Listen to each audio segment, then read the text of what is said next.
नमस्कार, मी प्रतिभा चंद्रन आणि तुम्ही बघत आहात नवराष्ट्र। कोरोना पुन्हा एकदा डोकं वर काढतोय।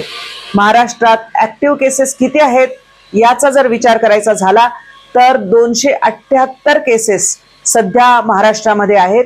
त्यापैकी पुणे, मुंबई, नवी मुंबई, रायगड आणि कोकणच्या काही जिल्ह्यांमध्ये या केसेस आढळून आलेल्या आहेत।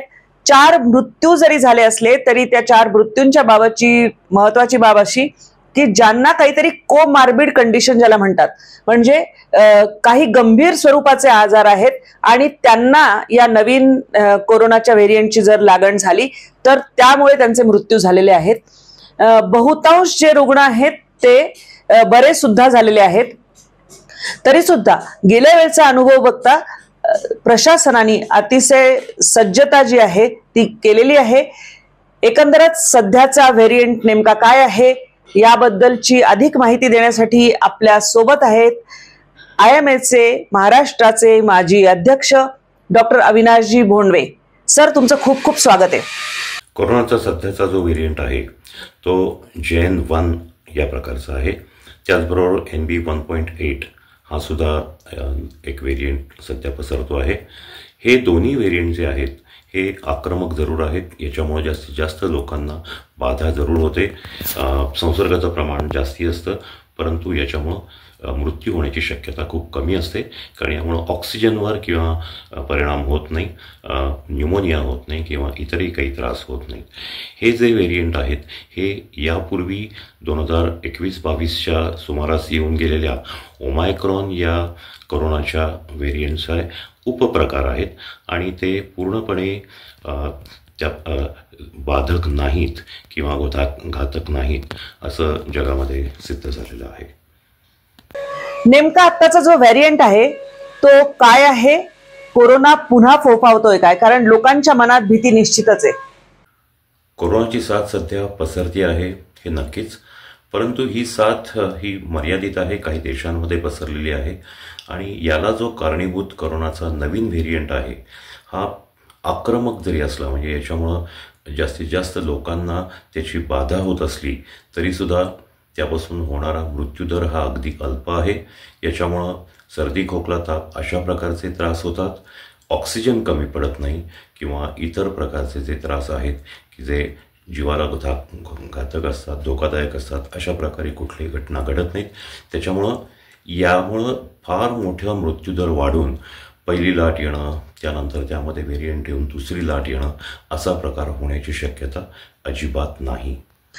दुसरी महत्त्वाची गोष्ट म्हणजे आत्ताचा जो व्हेरिएंट आहे काय तुम्ही लोकांना सांगाल? कारण एक भीतीचं वातावरण असतं लोकांमध्ये आणि कोरोना या शब्दांनी 2019 मध्ये ज्या पद्धतीचा अनुभव दिला त्यानंतर या शब्दालाही लोक घाबरतात। यावेळी नेमकं काय केलं पाहिजे?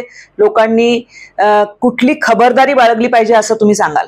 कोरोनाची ही साथ सुरू असतानाच आपल्याकडे पावसाळाही सुरू झालेला आहे आणि या पावसाळ्यामध्ये कोरोनासारखीच लक्षणं असलेले जे इतर श्वसनसंस्थेचे इन्फ्लुएन्झा किंवा इतर जे विषाणूजन्य किंवा जीवाणूजन्य आजार असतात यांचे प्रमाण खूप मोठ्या प्रमाणात वाढतात। एक लक्षात घ्या की हे जे जीवाणू किंवा विषाणू आहेत हे पावसाळी हवेमध्ये जास्ती वेगाने किंवा मोठ्या प्रमाणात वाढू शकतात, त्यामुळं होत असतं।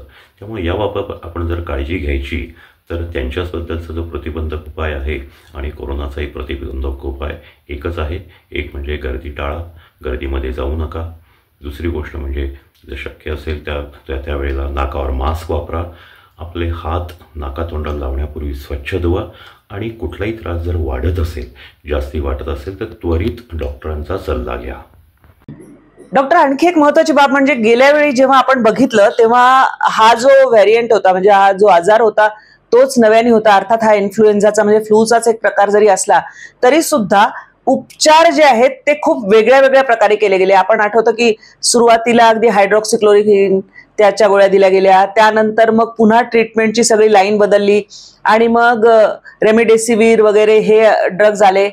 नंतर लक्षात आलं की त्यांचा फार काही रोल नव्हता। असे सगळे वेगवेगळे प्रयोग झाले। यावेळी आपण अधिक सज्ज असणार आहोत का वैद्यकीय यंत्रणा म्हणून? कोरोनाची लस जी बनवण्यात आली होती ते कोरोनाच्या मूळच्या विषाणूवर म्हणजे SARS-CoV-2 बनवली होती, परंतु ती घेतल्यानंतर इतर प्रकारचे जे कोरोनाचे व्हेरिएंट होते त्याच्यामुळं जर बाधा झाली किंवा त्याचं जर इन्फेक्शन झालं तर होणारे त्रास हे होऊ शकायचे, परंतु ते गंभीर व्हायचे नाही. कित्येकांना कोरोनाचा त्रासही व्हायचा नाही. त्यामुळं सध्या आपण जर लस ज्यांनी घेतलेली आहे त्यांना धोका काहीसा कमी आहे. परंतु कोरोनाची लस घेऊन अगदी 3 डोस घेऊन किंवा 3रा डोस घेऊन सुद्धा साधारणतः 2 किंवा 3 वर्ष झालेली आहेत. आणि या काळामध्ये या लसीचं जे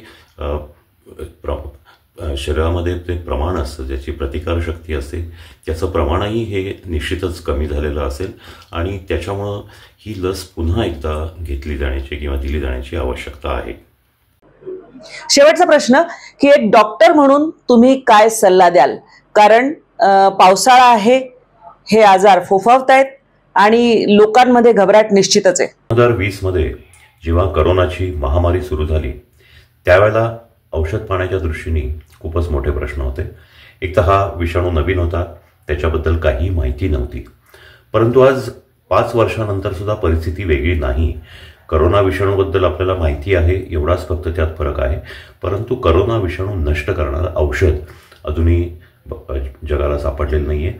त्याचप्रमाणे करोना विषाणूची जी लसी आहेत त्याला पूर्णपणे काबूत आणणाऱ्या किंवा पुन्हा होऊ नये अशा पद्धतीच्या बनलेल्या नाही आहेत. करोना विषाणूसाठी जी औषधं वापरली गेली ती साधारणतः लक्षणांच्या अनुसरून दिली जात होती आणि आजही त्याच पद्धतीने ती द्यावी लागतील.